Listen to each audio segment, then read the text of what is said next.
오늘 말씀 제목을 심폐소생술로 잡았는데요. 심폐소생술은 이 심폐, 즉 심장과 허파의 기능이 정지했을 때 사용하는 응급처치입니다.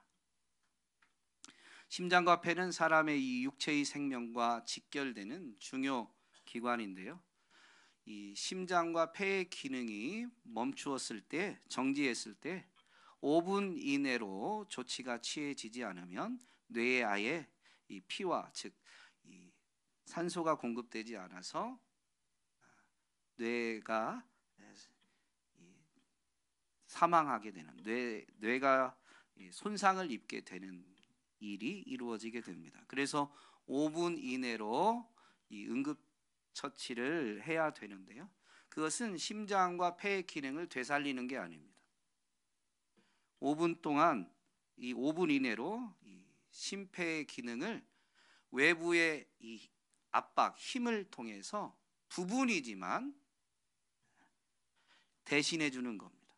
심장이 안 뛰는데 억지로 자극을 해서 판막이 움직이게 만들어서 혈류가 공급되게 하고 이 압박을 통해서 그래서 몸에 산소가 공급될 수 있도록 이 압박하는 그 행위를 통해서 뛰지 않는 심장의 기능을 부분적이지만 대신하게 해 주는 것이죠. 부부 사이에 이 생명력과 직결된 부부 관계의 생명과 직결된 이 심장과 폐와 같은 게 뭐가 있을까요? 여러분 부부 사이에 뭐가 빠지면 안 돼요? 네? 네. 요즘은 사랑 없이도 부부 사이가 존속은 됩니다. 그러나 정말로 하나님이 의도하신 부부 관계는 사랑이 필수입니다. 둘 사이의 사랑 이야기가 로맨스라고 하죠. 그러므로 부부 사이의 심장과 폐와 같은 것은 로맨스, 사랑입니다. 그런데 어떤 이들은 그렇게 말합니다. 결혼식이 끝남과 동시에 로맨스도 죽는다.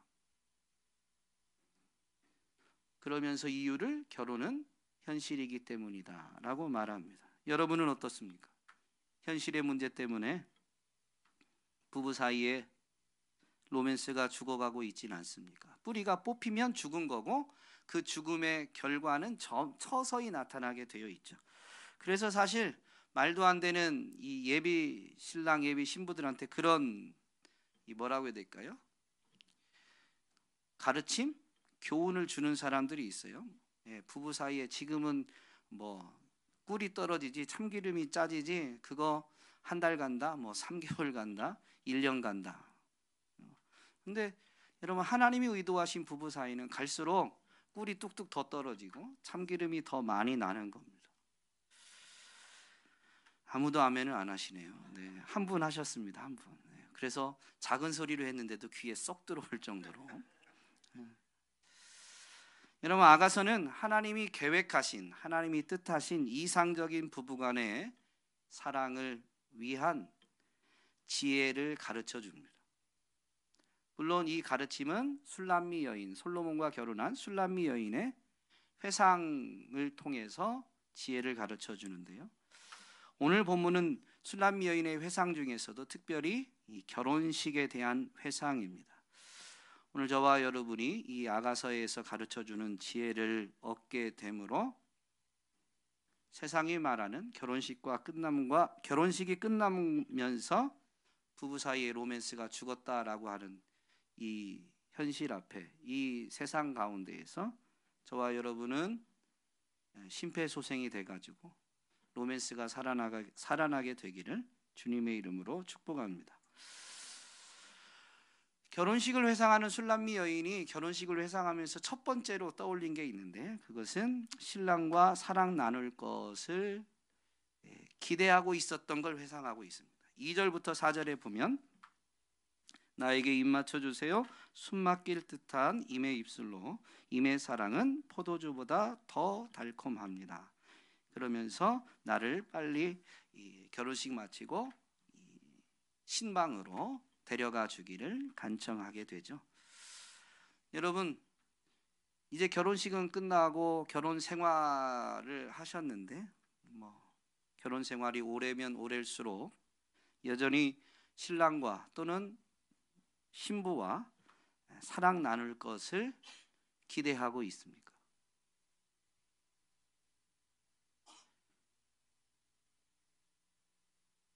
별로 기대가 없으십니까? 그 기대가 없는 이유는 무엇인지를 돌아봐야 돼요. 그리고 기대감을 가지셔야 됩니다. 왜냐하면 물론 여러분의 부부관계가 잘못됐다든가 나쁘다라는 의미가 아닙니다.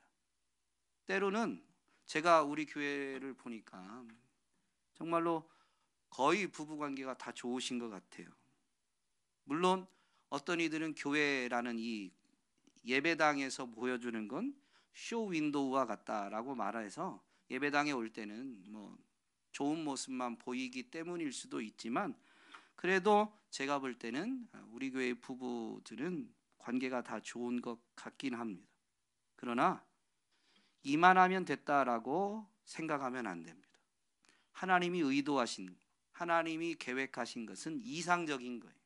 가장 완벽한 부부가 되기를 원하셨고, 그래서 이 하나님의 말씀 정경에 아가서라는 책을 하나님이 이렇게 기록하게 하시고 끼워 넣게 해 주신 거죠.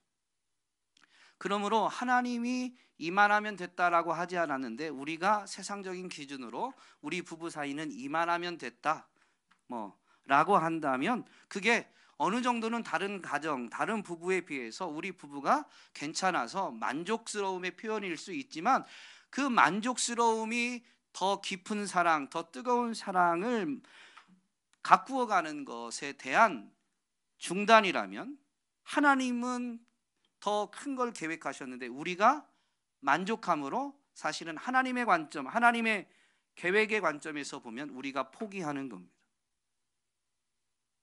무슨 말인지 이해되세요? 우리는 이만하면 됐지라는 게 영적으로 좋은 해석일 수 있어요. 근데 그 영적인 좋은 해석이 자칫하면 하나님의 계획과 뜻 앞에서는 하나님의 뜻을 우리가 포기하는 것과 같은 것이 될 수 있다라는 것이죠. 또 기대감이 없는 이유 중에 하나는 이제는 어느 정도 익숙해져 있기 때문에, 반응이나 어떤 이런 생활 패턴이나 또 모든 것이 다 익숙해지면서 더 이상의 어떤 기대를 갖지 않게 되는 경우도 있습니다. 그런데 이 부부간의 사랑은 하나님과 하나님 백성, 예수님과 교회의 관계를 비유하는 것으로도 설명되어지죠. 그렇다면 우리가 익숙함의 안주에서 사랑에 대한 더 아름답고 뜨겁고 깊은 사랑에 대한 기대를 아예 가지지 않는다라는 것은 하나님과 우리 관계에서 보면 익숙함 때문에 우리가 신앙의 열정이 사그라진 것을 그냥 우리 신앙이 괜찮다라고 덮어놓는 것과 같습니다. 제가 1부 때도 했는데 1부와 2부 예배 사이에 저 어린이 교회 좀 손본이라고 바빠서 검색도 못했는데요. 찬양 가사에 보면 익숙함에 젖어들어 또 한 번에 지나가는 예배가 아니라 라는 찬양이 있죠. 그러니까 우리의 예배가 지난 주일도 있고 이번 주일도 있고 또 다음 주일도 있고 이래서 매번 정기적으로 드리다 보니까 어느덧 익숙해집니다. 예배 순서도 크게 달라지지 않고 그냥 다 익숙해져요. 근데 그 익숙함에 그냥 젖어서 그냥 그렇게 의미 없이 지나가듯 그냥 예배를 드리고 있다라고 하면 그것은 하나님이 받으실 만한 예배는 아닌 거죠. 똑같은 순서, 똑같은 시간, 똑같은 장소에서 매번 반복돼도 예배는 우리의 정성을, 온 마음을 다해야 되는 거예요. 사랑이 마찬가지입니다. 하나님과의 관계가 그렇다면 그건 사랑의 원형인 하나님께 우리가 마땅히 표현해야 될 올바른 사랑이에요. 그러면 모든 사랑이 그러해야 되는데, 가장 먼저는 여러분 부부 관계, 부부 사이에서도 그 사랑이 이제는 10년 돼서 20년 돼서 30년 돼서 익숙하다, 더 사랑을 뜨겁게 키워갈 수 없다라고 포기할 게 아니라요, 매번 마음을 새롭게 하고 온 마음과 정성을 다하면서 이 사람과 더 뜨겁게 사랑하기로 결심을 해야 되는 것입니다. 본문에 보면 2절에 있는 이 사랑이라는 단어는 히브리어로 도뎀이라는 단어인데요, 몸으로 나누는 사랑을 언급할 때 사용되어지는 단어입니다. 그러므로 술람미 여인이 결혼식을 회상하는데, 결혼식이 끝나면 드디어 사랑하는 사람, 이제 결혼식을 했으니까 남편과 몸으로 뜨겁게 사랑을 나눌 것에 대해서 기대하고 있는 거죠. 그 기대감이 어떠한지 포도주에 비유되는데요, 임의 사랑은 포도주보다 더 달콤합니다 라고 말합니다. 그런데 이때 포도주는 물론 이 문자적으로는 포도주이지만 문학적으로 보면 히브리 문화에서 포도주는 잔치에서 빠지지 않는 거기 때문에요, 이 잔치, 기쁨을 표현하는 흥겨운 잔치를 상징합니다. 그러므로 결혼식을 치르면서 술람미 여인은 결혼식을 마치고 임과 몸으로 뜨거운 사랑을 나누는 것이 어떤 잔치보다도 더 큰 기쁨과 즐거움일 것이다 라고 기대하고 있는 거죠. 남자와 여자는 조금 이 육체적으로 사랑을 나누는 것에 대해서 생각이 다릅니다. 저는 여성의 입장을 다는 모르지만 책을 통해서 깨달은, 배운 것을 보면 남자는 육체적 관계를 통해서 마음을 확인하려고 합니다. 그래서 바람 피운 사람들이 그런 얘기를 하죠. 종종 드라마나 이런 데 보면 내가 몸은 줬어도 마음은 안 줬어, 실수야, 이런 표현을 합니다. 마음은 주지 않았다는 거죠. 근데 남자는 육체적인 관계를 통해서 마음을 확인하고, 그래서 육체적 관계를 통해서 이제 이 온전한 연합과 하나됨을 추구하려고 합니다. 무슨 말인지 이해되세요? 그러니까 마음을 확인하는 방식이 육체이고요, 육체적 관계이고요. 그래서 마음을 확인하고 네 마음과 내 마음이 하나다, 연합되었다 라는 것을 계속 추구하는 게 육체적인 관계다라는 것이죠. 그래서 부부 사이에서 남자에게 이 육체 관계는 매우 중요합니다. 물론 부부 간에만 하는 그 성관계를 말하는, 꼭 성관계만 말하는 게 아니에요. 몸으로 하는 게 매우 중요해요. 제가 운동을 좋아하는데 저희 아내는 운동은 아예 관심이 없어요. 제가 운동 중에서도 축구를 많이 하는데요, 축구장에 온 적이 없어요. 왜 땀 흘리면서 힘들게 고생하는지 전혀 이해 못하는. 그런데 운동장에, 축구장에 가면 그래서 거의 대부분 이제 남자들이 있어도요, 여자분들은 없어요. 직접 운동하는 사람 말고 남자친구나 남편을 이렇게 응원하기 위해서 오는 여자분들은 없어요. 근데 보면 흔하지 않지만 정말로 아주 가끔 그런 분이 있습니다. 그러면 남자들이 어떨까요? 자기 아내나 여자친구가 온 남자는 아주 날아다닙니다. 실력과 관계없이 자기 컨디션을 넘어서서 막 뛰어다닙니다. 그리고 자기가 공을 못 차도 괜히 어깨에 힘이 들어가 있어요.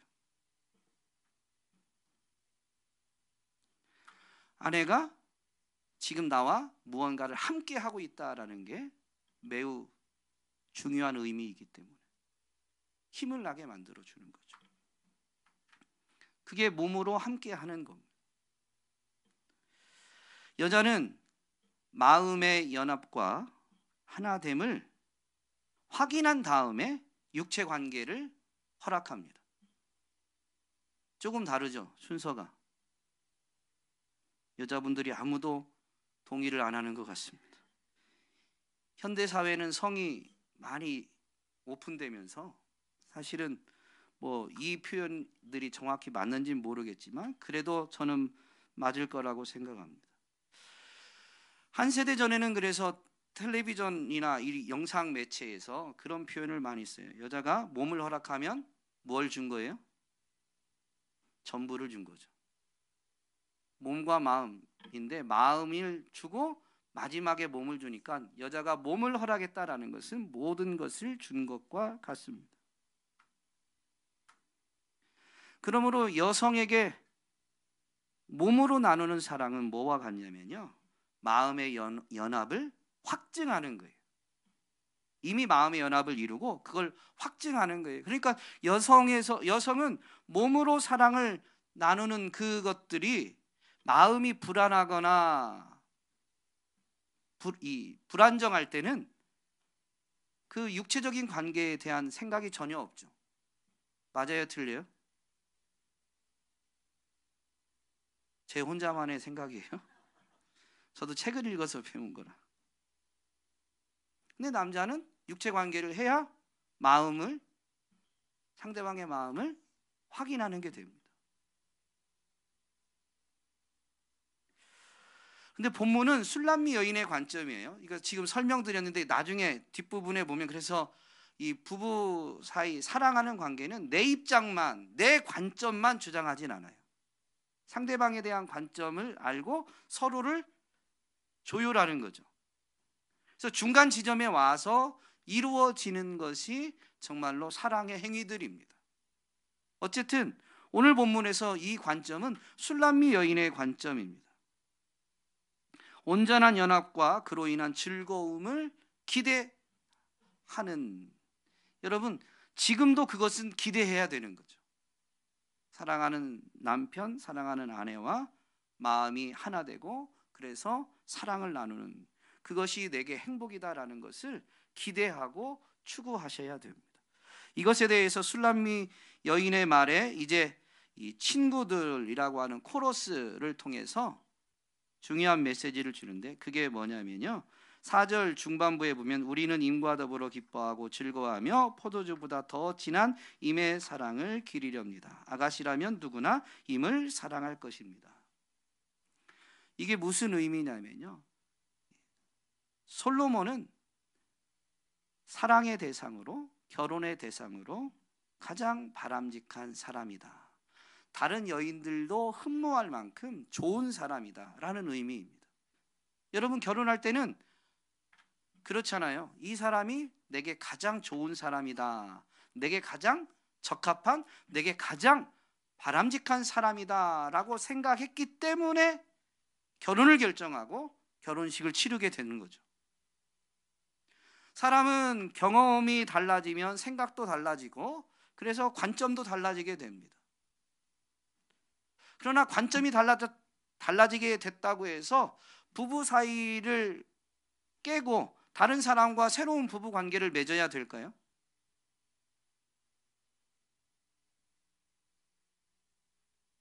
그러고 싶은 분들이 많을까 봐 빨리 끊어야 될 것 같습니다. 아니죠. 그래서 지혜를 가르쳐 주는 게 뭐냐면 그 너의 생각, 너의 결정, 그때를 생각하고 그 관점을 유지하라는 거예요.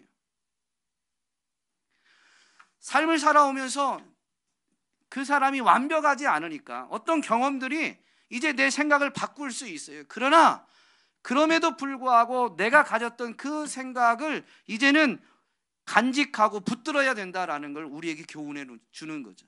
여러분, 여러분의 남편과 아내가 여러분에게 가장 바람직한 사랑의 대상입니다. 그런 생각을 붙들고 그래서 이제 이어지는 말씀을 되새겨보면 그 사람에게 내가 상대방이 어떠하든 내가 해야 될 일, 사랑을 표현하는 것을 하게 되면 사랑은 가꾸어지는 겁니다. 술람미 여인은 결혼식을 회상하면서 어려울 때도 신랑을 신뢰하고 존중하기로 결정했던 것을 떠올립니다. 그게 7절인데요 7절 말씀해 보니까 사랑하는 그대여 나에게 말하여 주세요. 임은 어디에서 양떼를 치고 있습니까? 솔로몬은 임금인 왕인데요. 이 성경에서 왕을 목자로 비유합니다. 이스라엘 역사에서 선한 왕들은 메시아를 미리 보여주는 역할을 합니다. 왕들 중에서도 실수할 때 있어요. 다윗도 죄를 범할 때가 있었고 솔로몬도 노년에 죄를 범하게 되죠. 그것이 메시아를 예표한다는 게 아니라요, 선한 왕으로서 역할을 잘 감당했을 때 그 모습이 메시아를 미리 보여주는 모습입니다. 그래서 다윗도 메시아를 예표하고 솔로몬도 메시아를 예표하는데요, 메시아이신 예수님이 자기 자신을 계시하실 때 요한복음 10장 11절에 보면 나는 선한 목자다라고 했습니다. 메시아이신 예수님은 유대인의 왕이요 온 땅의 만왕의 왕이시죠.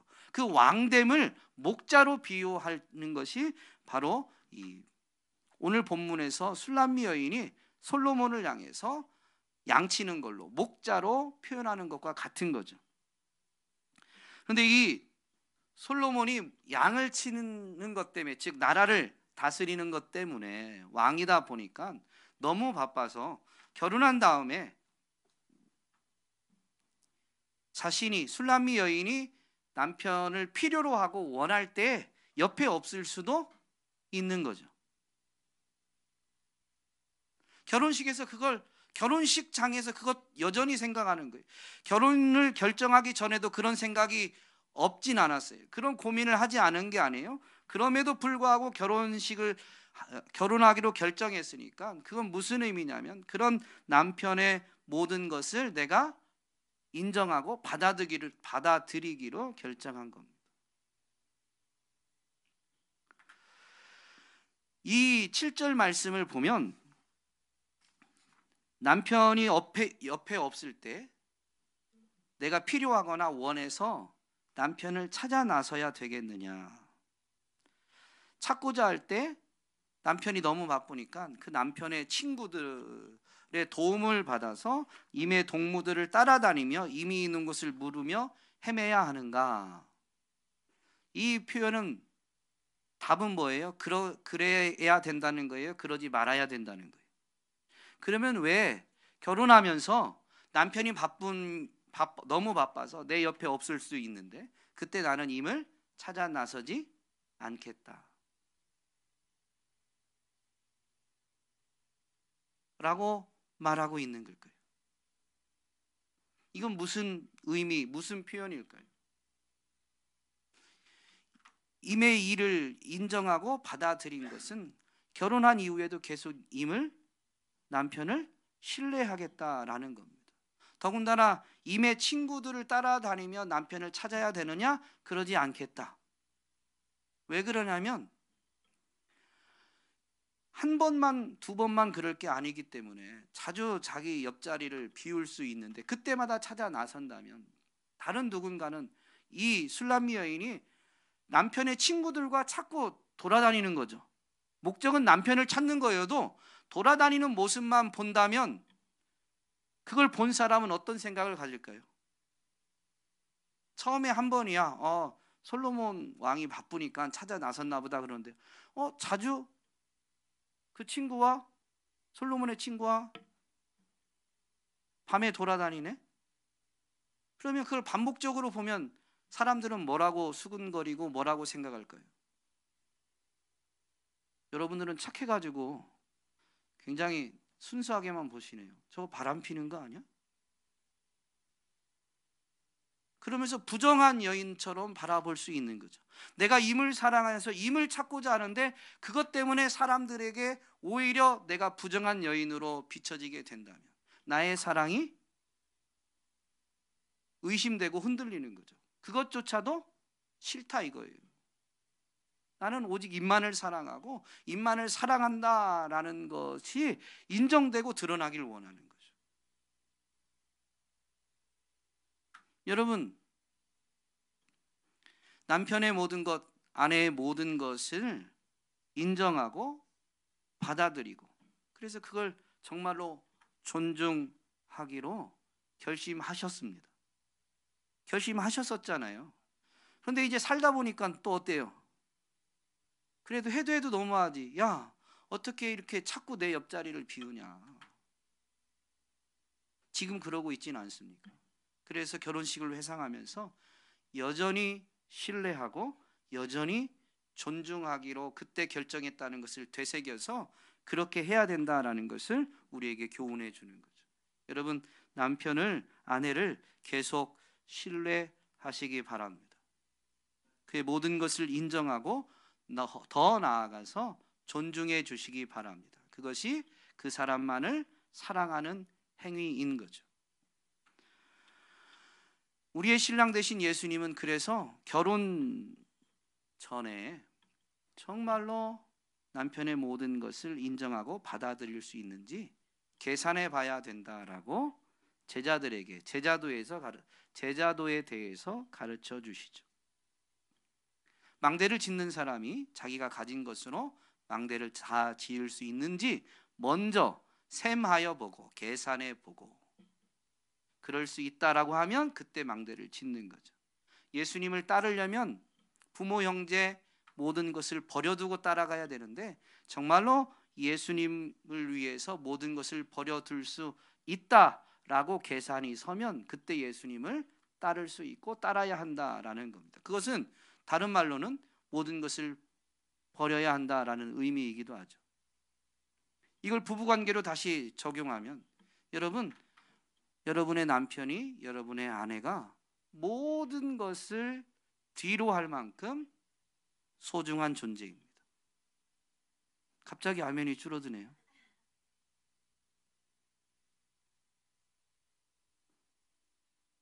결혼하면 이제 자녀가 더 소중하게 되기도 하고 자녀들을 양육한다, 자녀들의 미래를 준비하다 보니까 때로는 일이 더 소중하게 되기도 하는데요.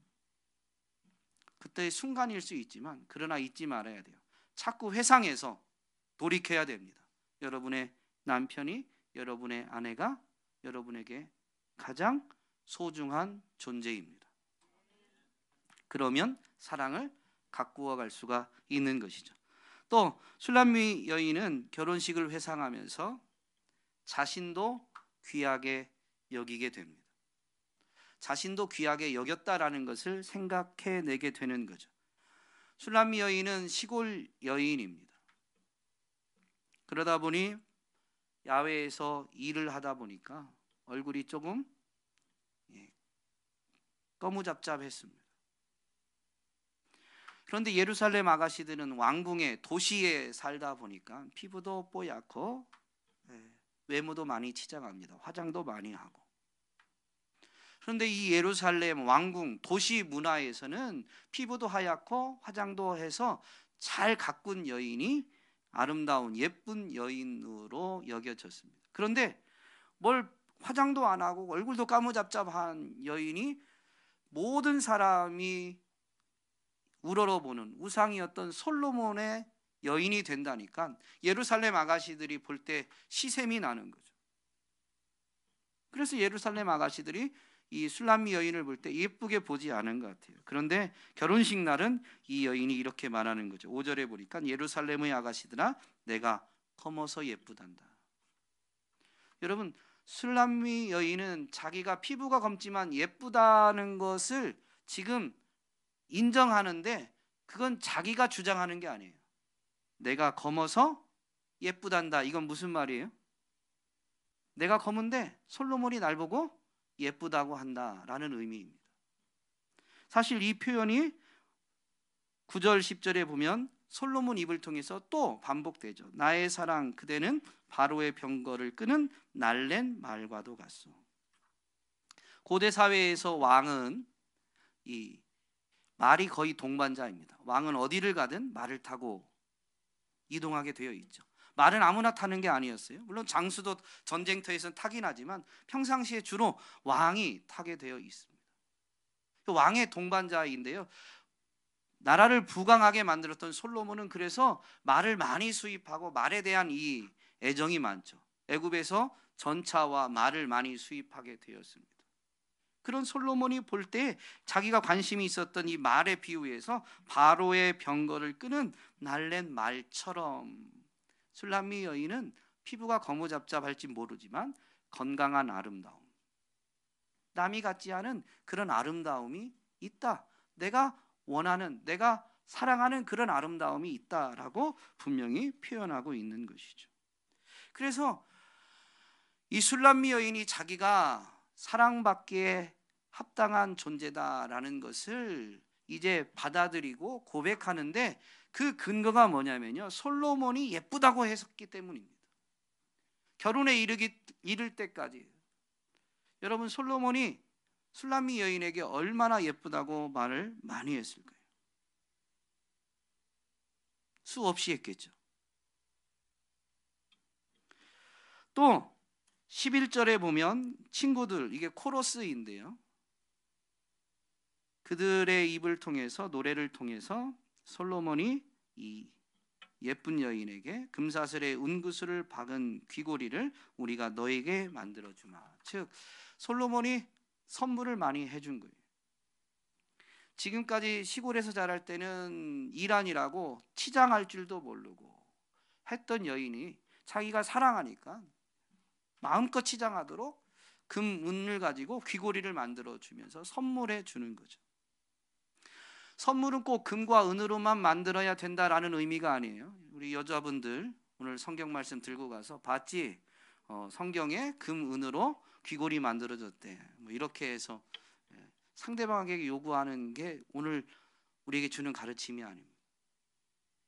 솔로몬이 이렇게 사랑을, 아름다움을 칭찬해 주는 말과 그리고 선물을 통해서 사랑을 표현해 주다 보니까 자기 자신이 사랑받기에 합당한 존재였음을 인정하게 되는 것을 떠올리게 된 거죠. 그러면 이 결혼식을 떠올리면서 여인이 원하는 건 뭘까요? 사랑하는 사람이 그전처럼 사랑을 계속 표현해 주는 거. 사랑 안 한다는 게 아니에요. 우리나라 사람은 표현에 좀 서투르죠. 저도 마찬가지이긴 하지만 우리나라 사람은 표현에 좀 서툴러요. 그걸 꼭 말로 해야 하나? 아니, 말로 해야 알아요. 여러분 그렇게 말씀하셔야 돼요. 말로 해야 알아? 나는 말해줘야 알아. 선물을 꼭 해야 돼? 선물로 하면 더 좋지.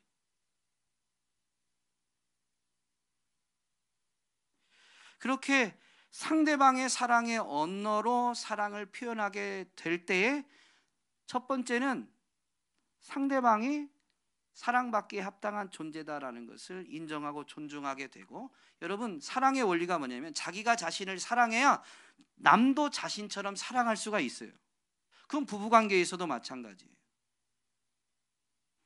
그래서 이 자기가 사랑받기 합당한 존재다라는 게 인정되고 그게 스스로 인정되어질 때 더욱 진실하게, 더욱 뜨겁게 상대방을 향해서 사랑을 표현하고 사랑을 구할 수가 있게 되는 거죠. 오늘 이 술람미 여인이 결혼식을 회상하는 내용을 통해서 우리는 사회 문화적 기준이 아니라 사랑의 관점에서 지금 배우자가, 상대방이 내가 사랑하기에 가장 바람직한, 적합한, 소중한 사람이라는 것을 되새겨야 합니다. 또한 나도 사랑받기에 합당한 존재라는 것을 인정해야 되는 거죠. 그리고 나서 이제 상대방에 대해서 항상 신뢰하고 지지하고 존중하면서 사랑을 훨씬 많이 표현하게 될 때 부부 사이의 사랑은 다시 심폐소생되듯 살아나게 되고 로맨스는 더욱 아름답게 펼쳐져 가게 될 겁니다. 여러분 오늘 말씀을 통해서 결혼식이 끝남과 로맨스가 끝났다라고 말하는 현실을 말하고 세상이 말하는 것에서 이제 다시 살아나서 로맨스의 주인공들이 되시기를 주님의 이름으로 축복합니다.